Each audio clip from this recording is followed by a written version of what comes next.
Good morning, everyone. So thank you for all of you who have taken the time to join me today. Today, we are exploring retirement living residences. So we're going to cover a lot of ground in a fairly quick amount of time with the purpose of giving you a really good overview of what to expect with retirement living, especially if you haven't really researched it or looked into the options before. So for those of you that haven't had a chance to meet with me yet, my name is Jolyn. My company is Edmonton 55. And why I can talk about this is a little bit because of my background. I was a registered nurse and home care case manager for over a decade. And then I became part of the management teams for retirement living. So I've worked in nonprofit retirement living residences, I've worked in for-profit residences, and I have recently been part of a team that opened a new residence in Edmonton. But about 2 years ago, I was realizing that people had a lot of questions and were overwhelmed about making transitions later in life and what that should look like.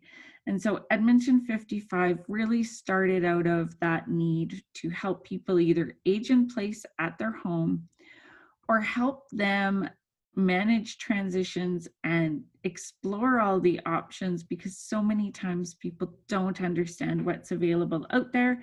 And I'm really passionate that our housing sets the tone for our health. It's our environment, it's where we are, and it can either make or break our aging journey. So that's a little bit about me and my background and how I'm able to chat about this today. So today, we are going to cover a lot of ground. We're going to explain what retirement living is, all the different types of retirement living, amenities and services you could expect or look for, what to look for in a tour because it's not what people expect, understanding fees and contracts and what you may see in that process, and when to consider a move for yourself or your loved one. So a lot of ground to cover, so hang on. I hope you have pen and paper.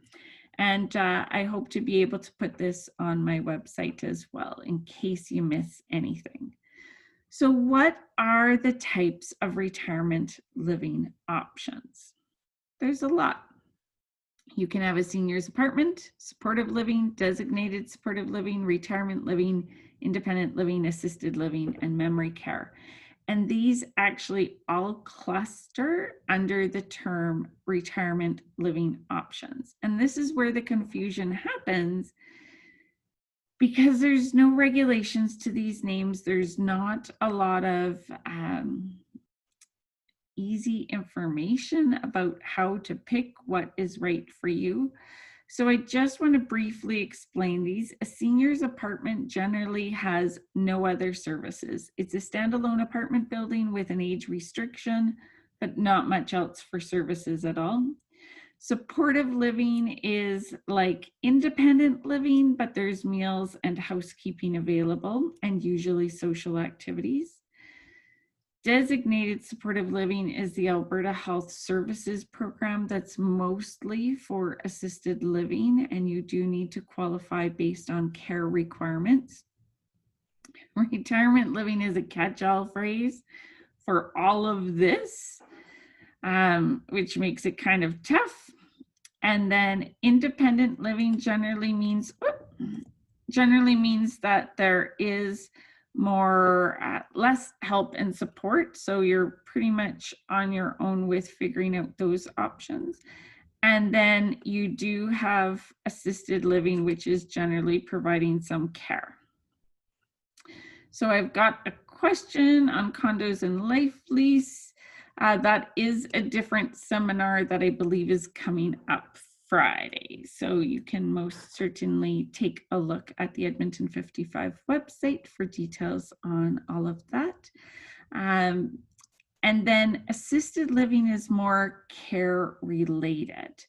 And so that's for those that need some additional help, and memory care is for those with dementia. So that's kind of, when we're talking about retirement living, we're talking about this broad range of options. So really the easiest way, and if you've been in my housing options seminar, I classify housing into 3 options: no services, support services, and care services. And this is an important way to look at retirement living because there is no one size fits all. Are you looking for no services in that you can manage independently on your own? Are you looking for support services such as a senior's apartment, independent living, or a lodge where there's housekeeping and meals? And then are you looking for care services? And if you notice, independent living can actually be in all 3 different categories. And so it's really important to decide what you're looking for in advance. Are you looking for nurse services, support services, or care services? Okay. Because as you progress with aging, you might have to move sideways into the next category if your current housing situation is not meeting your needs. Or you may, in fact, want to choose a retirement living that has all 3 of these built into it so that you can make one move and manage quite well no matter what your aging circumstances might look like. So it's important to understand that retirement living can be no services, support services, or care services, and know what you're looking for in that next move. So what amenities and services can you expect? Most are your own suite or apartment with your own bathroom. Usually there's a full kitchen or a kitchenette that might just have a sink, microwave, fridge. For most, you do bring your own furniture, and many do have social activities. So when we talk about retirement living in general, generally these options are pretty much always included. Now, they may include in their rent or have as an option that you can add on to your rent housekeeping services once a week, bed linen wash and change, possibly doing your personal laundry 1, 2, or 3 meals in the day. There may be snacks available throughout the day, and usually there's some social and lounge spaces as well. In terms of spaces that you might see in a building, you might see a garden or courtyard, you might see a lounge, a social room where you can host family and friends for birthdays and gatherings. You might have an exercise room, a movie room, an art and craft room, a workshop, swimming pool, guest room, and different dining spaces, including sometimes a private dining room where you can host family for dinner. So this is just a small glimpse of what might be in your building, and every building is different. So what they have and don't have is going to differ. In terms of dining options, if you're looking at a building that offers it, it may have free seating, which means anyone can sit anywhere they want at any time. They may have assigned seating, especially if there is some care requirements. That's because they know who has allergies, who needs to follow a specific diet. They may have buffet service where you serve yourself, go up to a buffet. Or they may have served service where a waiter will come to the table, take your order for the day, and bring your meal out to you. Dining spaces may have set hours, that breakfast is between this time, supper's between this time, or they may have fairly open hours. So as you explore and look at different places, you want to understand if meals are included, what do those dining options offer you? And then what type of social opportunities do they offer? Is it resident planned activities? Is it an employee who's a recreation coordinator that's doing all the legwork to plan, prepare, and help host those events? Is it a combination of resident planned with recreation coordinator support? Or is it 100% self-directed that, yeah, there's some card groups and different activity groups that have kind of formed organically on their own? So let's talk about tours. I've given hundreds, probably thousands of tours in retirement living in my career. And it's funny. Everybody comes in to see the suite, to see the building. But 9 times out of 10, they're missing the main things they need to be looking for. So when you go on a tour, I want you to look at the cleanliness and the care of the building, because that will become your home. That is going to be your pride and joy. And you need to be comfortable in the level of maintenance and cleanliness that's there. It needs to fit your expectations. So look at cleanliness and care. Is the carpets worn out? Is the furniture in good shape? Those sorts of things is what you're looking for. It doesn't have to be sparkling brand new, but it can most certainly be well taken care of. What you really want to see is how the staff interact with the residents. Staff become a second family to many residents just because the staff work in that building often 5 times a week or more. And so these are people you see every day. Are they smiling, or do they look like they really don't like their job? Are they having friendly conversations with residents, or are they barking orders at them? You can gauge a lot about the feel and atmosphere of a building by watching how staff interact with residents. So when you are on a tour, and this is the tough thing, because right now we can't tour these residences. You can do a virtual tour by FaceTime, Skype, Zoom, any number of ways. But ask to slow down, take a break when you're seeing staff interacting with residents, so you can actually just from afar watch how that transaction goes, what that looks like. Are they giggling and happy together, or does it just feel like everybody's tired of everybody? And don't base it off of one interaction. There's somebody who's not happy with where they live in every place. And so you really want to get a sense of a couple different interactions. And how do residents interact with you? When I was accompanying people for tours, it was great to see when residents would recognize a new face and come up and introduce themselves or say hi, or, oh, do you want to come see what we're doing in art class today?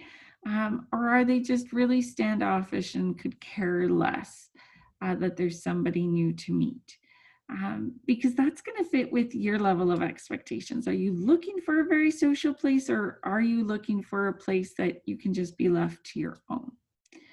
Everybody has different expectations. And although looking at the suite is important, understanding the cleanliness and care of the building, how staff interact with the residents, and how residents interact with you is actually going to give you a lot better understanding of that building, and if it's a building that you in fact want to consider. When you do get to a suite, a lot of times one of the first comments I hear is, oh, this is small. Retirement living is not like condo living. Retirement living is, you have your suite that is your own private space, and then you have access to all the public spaces in the building, which forms your living room. And so to move into retirement living, you kind of have to shift your brain a little bit, because you're not looking just for your private space. You're looking at the rest of the building as a living room. And can you see yourself hanging out in the courtyard, reading a book? Is there a great spot to work on your computer? Is there a fabulous spot to sit and visit with friends when you don't have enough room in your suite? You want to be paying attention to those sorts of details. It's not just the suite, it's the common spaces and where you can hang out, where you can visit. If you have hobbies or interests, being able to spread out in those spaces, you're looking beyond your suite. So it is different, and it is smaller space than chances are your home or condo is now. But you have to realize you don't need to bring as much stuff when meals and housekeeping and social activities and many other things are taken care of for you. There is still buildings with spacious suites. It just comes at a cost, right? So wait lists. Oh, this is one of my favorite topics. This is where I get personal. I do not believe in wait lists for retirement living at all. And that is purely because I have seen many people that put their name on 5 wait lists, mostly to appease their children, going, see, I'm on wait lists, I've done something. But when they get a call, have no intention of making a move. What they have set themselves up with is a false sense of security that they have a place to go to if something happens.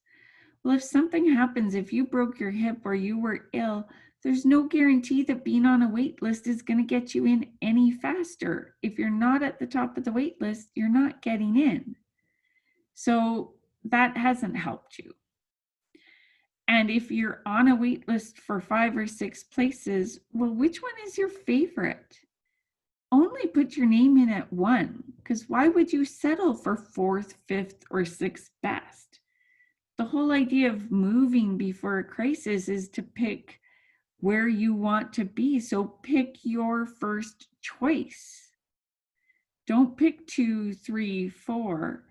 That doesn't matter. If you're planning in advance and making a move when you're healthy and well, plan and go and move to your first choice. And a lot of wait lists, because there's a lot of people that aren't going to make a move when they're called, gives you a false sense of popularity of a building sometimes. Oh, well, we have a 2-year wait list. Well, you're still calling people a month after they too are offering them a suite. You may have 2 years worth of people on that wait list, but most of them are refusing to make a move. So what good is that wait list? Most places, especially now, have some vacancies. If you are ready, then make a move. If you are trying to be ahead of a crisis, then make a move. If you are waiting for a particular suite, so today there's only 1 bedrooms available in a building and you want a 2-bedroom suite, then maybe put your name on a list to be the first called at the next available 2-bedroom suite and be prepared to take it.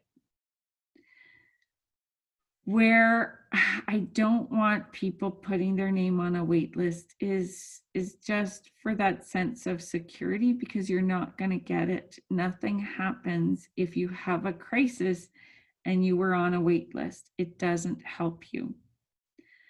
I want people to move when they're healthy and well before the crisis, because there's nothing like trying to move when you're landed in hospital and your family has to make up the suite and make the final decisions on which direction does your window face, because you're in the hospital and you can't go there and figure it out. So make the move when you're healthy and well. So that's my soapbox. I'll get off of it. But I'm not a fan of wait lists and I really don't believe in them. But you've got to find what works best for you. Most building contracts in retirement living are on a month-to-month lease. They understand life happens and they aren't expecting to hold you for a 6-month or 1-year lease. Some do, but the majority do not. And so most are a 30-day notice period. Some are a 90-day notice period. So you really want to understand the type of rental agreement you have and the termination clause. That's what notice do you need to give to move out, either because you've moved to a different level of care, you've moved to follow family across the country, or perhaps something significant has happened to your health. You want to know because it might be your family that's managing wrapping up the end of that suite if you are not able to, and you need to know how long the burden may be for them to carry the costs of an additional suite if you are in hospital or something like that. What you want in that contract is what is included and what is optional. You'll usually go through that process of picking which services you do want to include. But the nice thing of knowing what's optional is that down the road, if your health changes, you can add housekeeping services or you can add meal services, but be fully understanding what services and options there are at the outset. Utility providers, many retirement residents include heat, water, electric. Most do not include cable and internet and phone, but there are residences that include it all. And there are residences that you manage more of the utilities on your own. And who is their utility provider? If you have a Shaw email address and TELUS services their internet, you can't take that Shaw email address with you. And it's why I always encourage older adults to set up a Gmail or a Hotmail or an email address that is not tied to a service provider, because you can access that in any building you move to. So understanding the utility providers can help you, because if you've always had Shaw, it's nice to go to a Shaw building because you know if your favorite channel's on 408, you can just continue to search out 408. Pet policy. Many retirement residences are pet friendly, but they often have a policy in regards to the size of the pet, the type of pet, what the expectations are of the pet, so understand that. Many also have requirements for scooters or motorized wheelchairs, so it's important to understand those policies. Many will require a health assessment, and that's mostly because they've got nursing staff on site. If there was an emergency, if you fell, if you had a stroke, if you had a heart attack, they need to know your medications, your medical history, who your doctor is, who your emergency contacts are, so that they can make sure they have that on file so they can assist you in that emergency. If you do need care services, part of that health assessment is making sure that they can in fact provide the care that you need in a safe and appropriate way. And then, just like renting an apartment, there will be a damage deposit and a first month rent due at the start of your tenancy. So these are things to save for and have prepared, because you may also have some service hookup fees, you may have moving costs.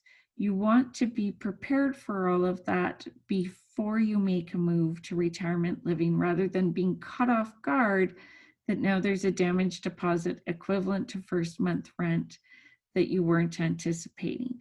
You usually get that damage deposit back at the end of your tenancy, minus any damages to the suite, but it can still catch you off guard if you haven't planned for that expense. So when to make the move? This is the biggest question I hear from everybody.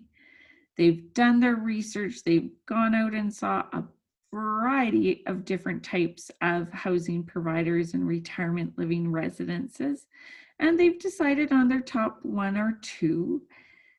But then what?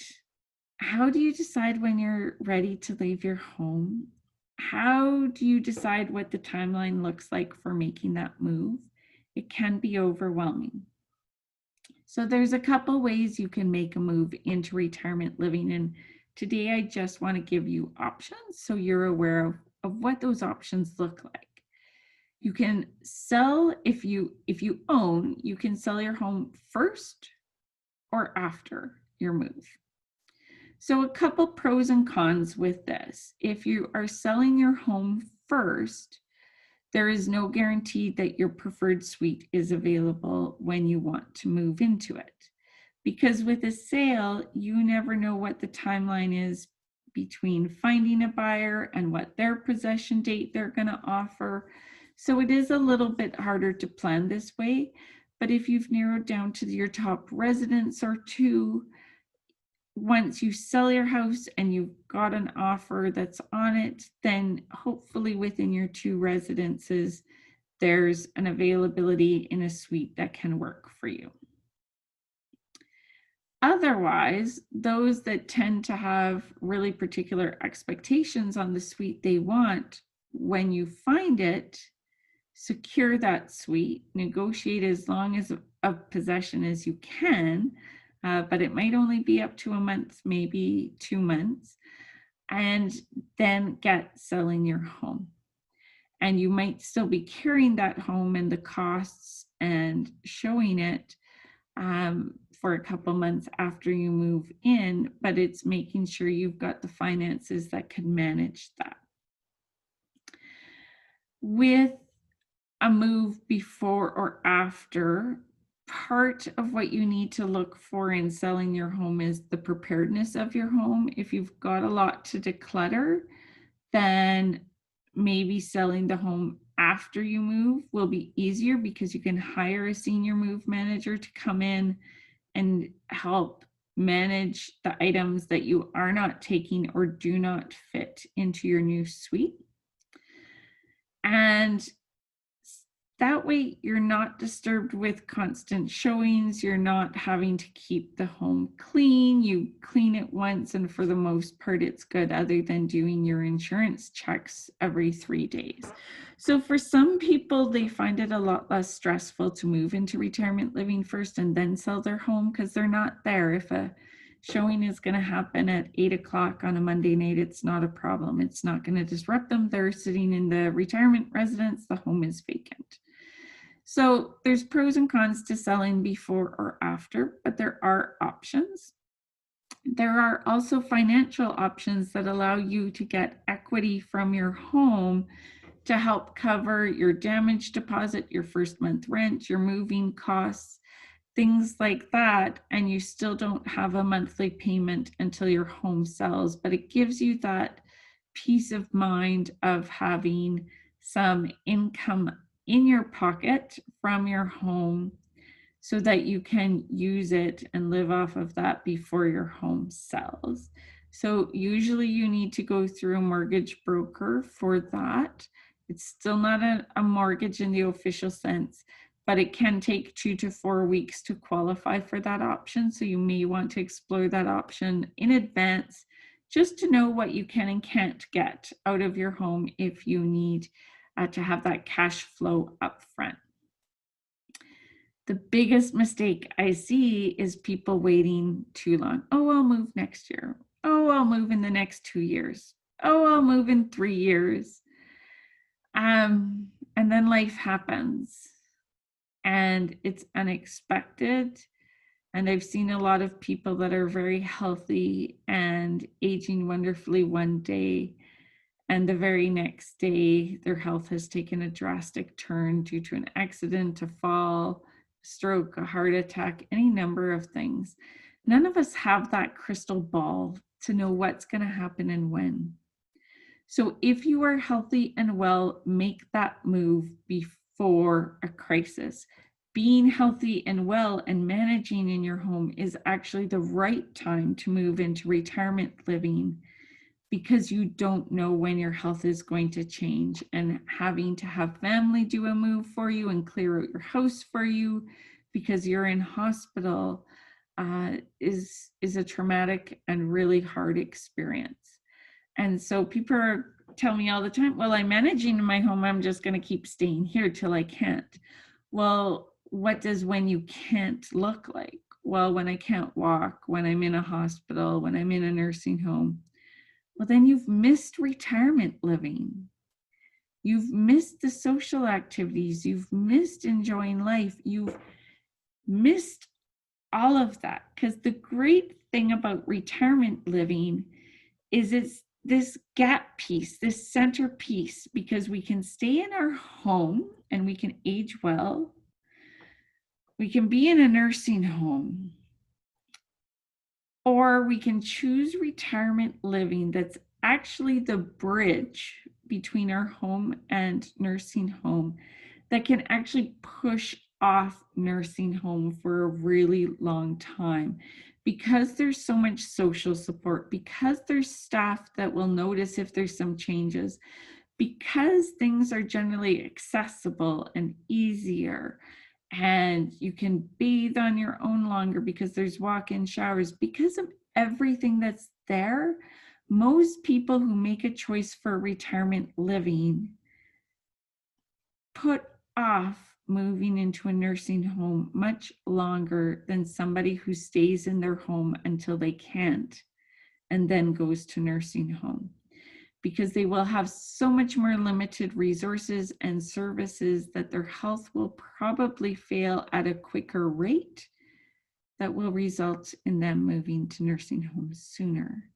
So for those of you that are afraid of nursing home, or your goal is to avoid nursing home, retirement living is that great option that can actually statistically help delay nursing home, because all the support and services there. So making a move before a crisis is ideal. So to wrap up, for those of you that aren't familiar, on the Edmonton55.com website, you can find more resources. You can find articles on active aging, volunteer opportunities, event calendar, and I have an Active Agers newsletter that'll keep you up to date on all the seminars I'm doing, because there's many upcoming presentations. About halfway on my first page of my website, you can scroll down to click on the link for upcoming presentations. But the newsletter often gives some great worksheets and access to my VIP area. I do offer stay-at-home consultations, get moving consultations if you need help deciding on the right retirement residences you should be looking at. And I am a seniors real estate specialist, helping older adults buy and sell real estate. And I offer a free half-hour consultation for anyone. So let me know your questions. I have for you today a free cost comparison checklist. So you need to be a part of my VIP community. It does ask for your email address at edmonton55.com/VIP. The cost comparison checklist is a free download for you, and it helps you work through your current costs, your income, your expenses in your home or your apartment, wherever you may be right now. And then there's 2 additional sheets that you can definitely print off more as needed, that are great to use as you tour other retirement living residences, to understand what utilities are included, what's extra, what's optional, and really compare apples to apples what your costs may be. Your costs will be higher in retirement living, but not as high as you think. Everybody freaks out at the costs.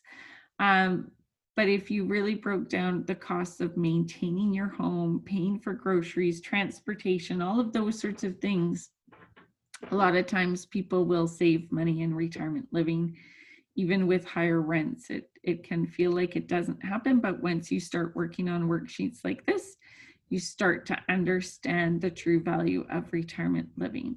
So go to my website. You do need to enter in the email address, or if you're already on my newsletter, you've been given the VIP password to access this free cost comparison checklist. So I hope that helps you out. I am including my contact information here. So if you need help figuring out retirement living options, I do work with a lot of people to narrow down their focus into specifically what they're looking for. And I am very familiar with many of the sites. And so I can also give you some feedback and help you, before you start touring everything, know which sites might meet the expectations you have. So feel free to contact me by phone, text, or email anytime, and I'd be happy to help you. I hope today has given you some really good insights into just understanding what retirement living truly is, what it can be, what to look for, just to arm you with more information as you head out and tour and start researching these future living options for yourself and others in your life.